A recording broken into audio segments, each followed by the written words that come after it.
समं स्यात् कज्जलं सिन्धुपात्रे सुरतरुवर्षाघा लेखिनी पत्रमूर्वी लिखति यदि गृहीत्वा शारदा सर्वकालं तदपि तव गुणानामीश पारं नयाति।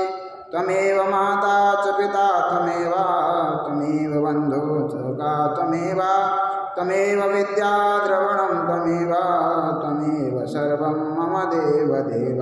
करजनं कृतं वा कायजं कर्मजं वा सर्वनयनजं वा मानसं वा पराधं विहितमभिहितं वा सर्वमेतोषमिश्व।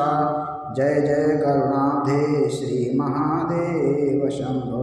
चंद्रोद्भासितशेखरे स्मर हरे गंगाधरे शंकरे सर्पैर्भूषितकण्ठकर्णविभरे।